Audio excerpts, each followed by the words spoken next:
चलिए बढ़ते अब आगे। सदन में भारी बवाल के बीच आखिरकार लोकसभा से विकसित भारत जी राम जी बिल पास हो गया है। लोकसभा में ध्वनिमत से बिल पास हो गया है। आज सुबह से ही विपक्ष ने बिल के विरोध में सदन के मुख्य दरवाजे के बाहर प्रदर्शन किया। इसके बाद लोकसभा में केंद्रीय कृषि मंत्री शिवराज सिंह चौहान ने जवाब देना शुरू किया। शिवराज सिंह चौहान ने एक के बाद एक लगातार कांग्रेस सरकार पर निशाना साधा। कृषि मंत्री शिवराज सिंह चौहान जब संबोधित कर रहे थे उस दौरान विपक्षी सांसदों ने जमकर नारेबाजी की। विपक्षी सांसदों ने बिल की कॉपी को भी फाड़ दिया। इसके बाद स्पीकर ने विपक्षी सांसदों को फटकार भी लगाई। कृषि मंत्री शिवराज सिंह चौहान ने लोकसभा से बिल को पास करने की गुजारिश की। इसके बाद वोटिंग की प्रक्रिया शुरू हुई और ध्वनिमत से लोकसभा में बिल को पास कर दिया गया।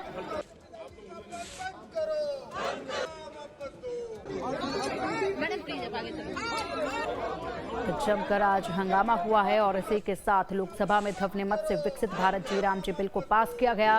कृषि मंत्री के जवाब के समाप्त होने के बाद स्पीकर ओम बिरला ने वोटिंग शुरू करवाई और उसके बाद ध्वनिमत से बिल को पास कर दिया गया।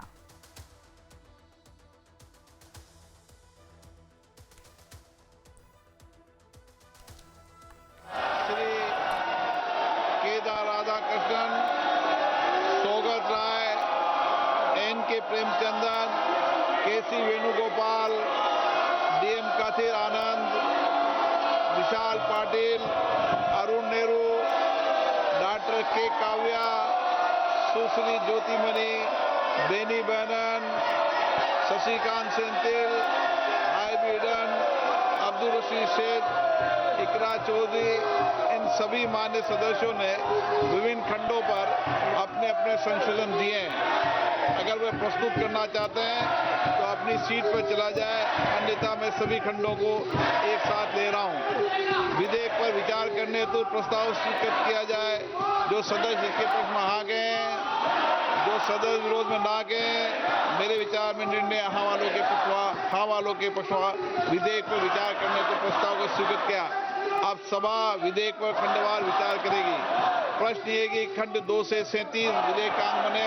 जो सदस्य के पक्ष में हाँ गए, जो सदस्य विरोध में ना गए, मेरे विचार में निर्णय हाँ वालों के पक्षमा खंड 2 से 37 विधेयकांग बना। प्रश्न ये है कि पहली और दूसरी अनुसूची विधेयकांग बने। जो सदस्य के पक्ष में हाँ गए, जो सदस्य विरोध में ना गए, मेरे विचार में निर्णय हाँ वालों के पक्षवा अनुसूचित पहली और दूसरी विधेयकांग बनी। प्रश्न ये कि खंड 1 अधिनियम शुद्ध उद्देशिका और विधेयक का पूरा नाम विधेयकांग बने। जो सदस्य के पक्ष में हाँ गए, जो सदस्य विरोध में ना गए, मेरे विचार में निर्णय हाँ वालों के पक्षवा खंड 1 अधिनियम शुद्ध उद्देशिका विधेयक का पूरा नाम बने। मंत्री जी प्रस्ताव करें कि विधेयक को पारित किया जाए। माननीय अध्यक्ष महोदय, मैं प्रस्ताव करता हूं कि इस विधेयक को सभा द्वारा पारित किया जाए। प्रश्न ये कि विधेयक को पारित किया जाए। जो सदस्य के पक्ष में हाँ गए, जो सदस्य विरोध में ना गए, मेरे विचार में निर्णय हाँ वालों के पक्षमा प्रस्ताव स्वीकृत हुआ, विधेयक पारित हुआ। सभा की कार्रवाई कल शुक्रवार दिनांक 19 दिसंबर 2025 को प्राप्त 11 बजे तक के लिए स्थगित की जाती है। केंद्रीय कृषि मंत्री शिवराज सिंह चौहान ने जी राम जी बिल पर सदन में चर्चा के दौरान कांग्रेस पर जमकर निशाना साधा। शिवराज सिंह चौहान ने कहा कि पूज्य बापू हमारे हृदय में निवास करते हैं।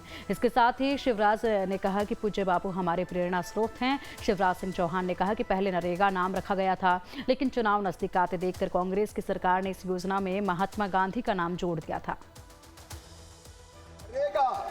का नाम पहले महात्मा गांधी जी के नाम पर नहीं रखा गया, वो तो नरेगा थी।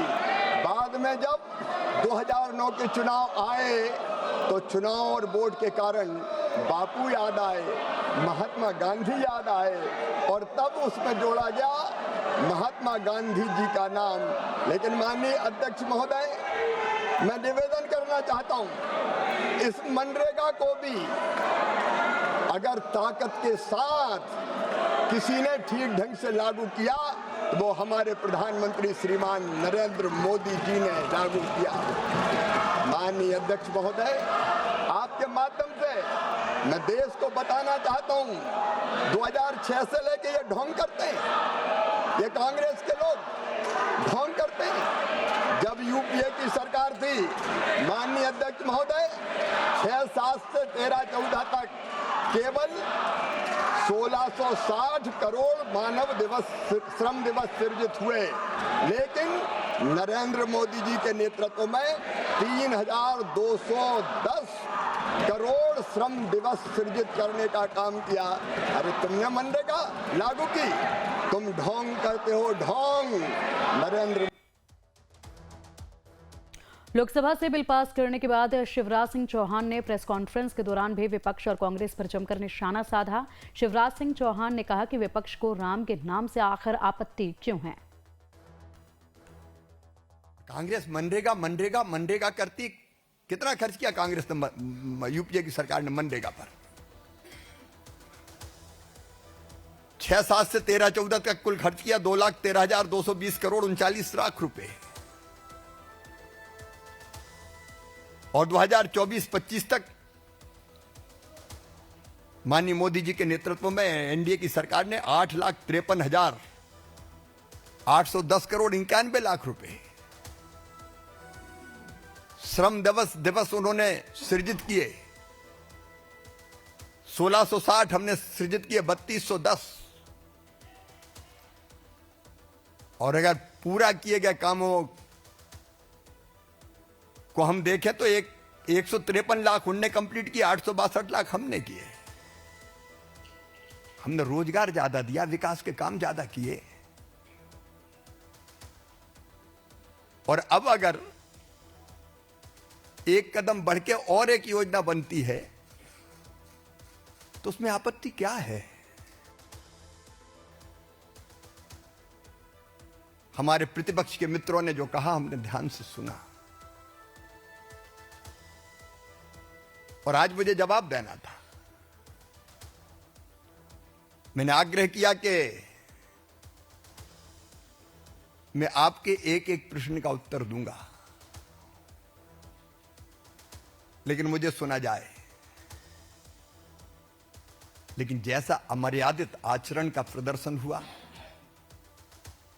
कागज फाड़ के उछाले गए, आसंदी के सामने टेबलों पे चढ़ गए, क्या ये बापू जी के आदर्शों की हत्या नहीं है? अपनी बात कह लो और जब दूसरा बात कहे जवाब दे तो बोलने मत दो। क्या ये अनैतिक नहीं है, अमर्यादित नहीं है? मैं उनके इस कृत्य की घोर निंदा करता हूं।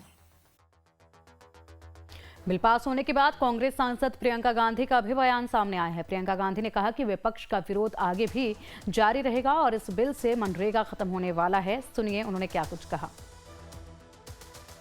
ये जो बिल है इसका हम पूरी तरह से विरोध करेंगे और एकदम ठोस विरोध करेंगे। सब पार्टियां, हमारी जितनी भी पार्टियां, सब सहमत हैं। इस बिल से मनरेगा ख़त्म होने जा रहा है। आप किसी भी तरह से इसको देखें और जो समझदार आदमी है, जो ये 100 दिन से 125 दिन वाला जो है, ये चालाकी है। अगर इस बिल को कोई भी पढ़ेगा, ये साफ स्पष्ट समझ आएगा कि इस बिल से आने वाले महीनों में ये पूरी स्कीम ख़त्म हो जाएगी। क्योंकि जैसे ही ये बोझ प्रदेश की सरकारों पर पड़ेगा कि इतना पैसा प्रदेश की सरकारों को देना है, वैसे ही आस्ते आस्ते ये स्कीम ख़त्म हो जाएगी। क्योंकि प्रदेश की सरकारों के पास इतना पैसा है नहीं, ख़ास तौर से जो प्रदेश जिनमें सबसे ज़्यादा स्कीम की ज़रूरत है। और ये सबसे गरीब से गरीब जो हिंदुस्तानी है, गरीब से गरीब जो हमारा भारतीय नागरिक है, जिसको कुछ नहीं मिलता, कम से कम ये 100 दिन का जो रोज़गार था उसका सहारा था। कोविड के समय भी सहारा था, मुश्किल से मुश्किल परिस्थितियों में सहारा रहता है। मैंने पहले भी कहा, जैसे दूर से दिख जाता है कि मनरेगा का कौन है श्रमिक, तो ये एकदम श्रमिकों के खिलाफ है, मजदूरों के खिलाफ है, गरीबों के खिलाफ है और इसका हम सख्त से सख्त विरोध करेंगे। और चलिए अब आपको सुनाते हैं कि जी राम जी बिल के लोकसभा से पास होने पर बीजेपी सांसदों ने क्या कुछ कहा है।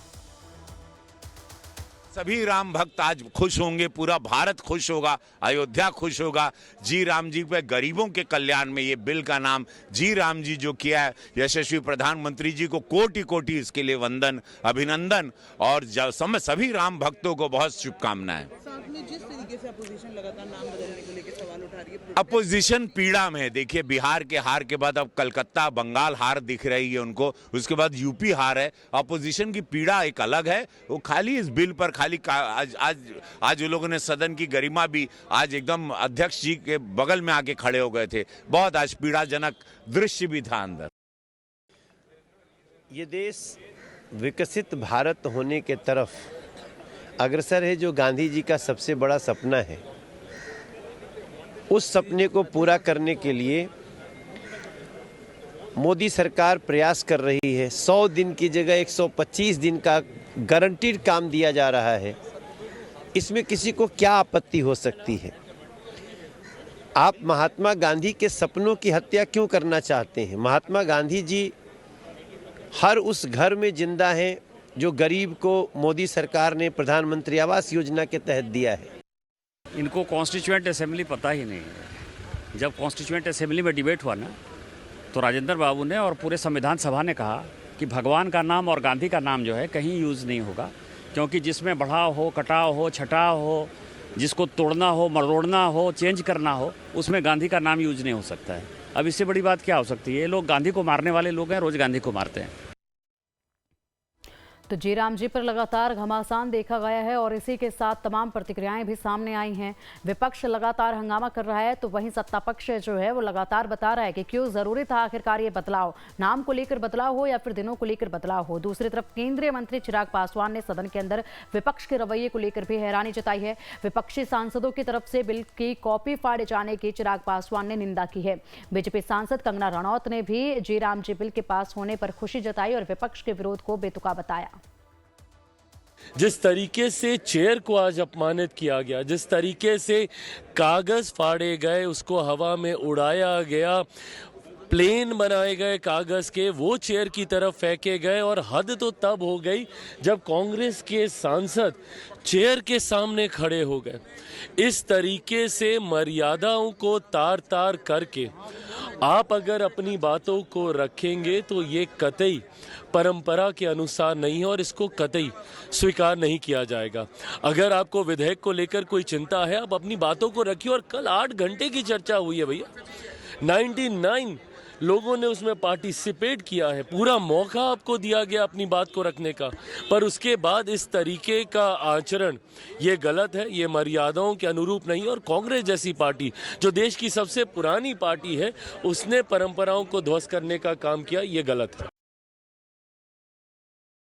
बजट मिला है जयराम जी स्कीम में, तो हम चाहते हैं कि इसकी एक नई अवेयरनेस आए और जिस राम राज्य की सबने सपना देखा है, आज वो राम राज्य साकार हो रहा है। जब नया दौर आता है, नए दौर के अनुसार जो है नए नाम रखे जाते हैं। एक टाइम पे इसका नाम मनरेगा भी रखा गया था, तो अभी जो नया दौर है उसके चलते हुए नया नाम, तो इसमें क्या बुराई है?